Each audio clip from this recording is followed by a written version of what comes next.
గుమ్మడిదల పట్టణచెరు కాన్స్టిట్యున్సీలో ఉన్నటువంటి గుమ్మడిదల మండలంలో మున్సిపల్ పరిధిలో కేటీఆర్ గారి బర్త్డే మేమందరం ఇక్కడ ఆయన జన్మదిన శుభాకాంక్షలు తెలియజేస్తూ ఆయన కేక్ కట్ చేయడం జరిగింది.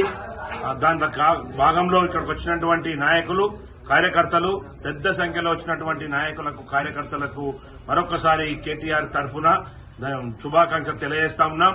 ఖచ్చితంగా కేటీఆర్ గారు భవిష్యత్తు ఉన్నది. రాబోయే రోజులలో ఇటువంటి మంత్రి ఉన్నారా అంటే మాజీ మంత్రివర్యులు కేటీఆర్ గారు చేసినటువంటి అభివృద్ది ఇలా రాష్ట్రంలో కనబడతా ఉంది. ఐటీ రంగంలో గాని, పారిశ్రామిక విధంగా గాని, హైదరాబాద్ డెవలప్మెంట్ విషయంలో గాని తన తగ్గట్టు కొడుకు కేసీఆర్ గారి కొడుకు కావడం ఆయన అదృష్టంగా భావిస్తా ఉన్నాం. అట్లాంటి నాయకుని మరొకసారి ప్రజలంతా కోరుకుంటా ఉన్నారు. కాబట్టి ఆయన ఐశ్వర్యంతో ఉండాలని చెప్పి భగవంతుని కోరుతూ మంచి భవిష్యత్తు ఉండాలని చెప్పి కూడా ఇక్కడ ఉన్నటువంటి నాయకులందరం కోరుతా ఉన్నాం. రానున్న రోజులలో ఖచ్చితంగా బీఆర్ఎస్ ప్రభుత్వమే వస్తుంది.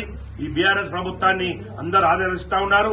అయ్యా కేసీఆర్ గారే బాగుండే అని ఇలా గ్రామీణ ప్రాంతాలలో పోతుంటే అయ్యా కేసీఆర్ గారు దేవుడుండే అని చెప్పి ఇలా ప్రజలు చెప్తా ఉన్నారు. అని ఇలా మాయమాటలు చెప్పి కాంగ్రెస్ ప్రభుత్వం అధికారంలోకి వచ్చింది. కానీ 420 మాటలు చెప్పింది. ఇలా ఏం చెప్పిండ్రు? అయ్యాకి ఇస్తాం, అవ్వకి ఇస్తాం పింఛన్ 4,000. ఎవరికన్నా ఒక్క పింఛన్ ఇచ్చిరా అని చెప్పి మేము అడుగుతా ఉన్నాం.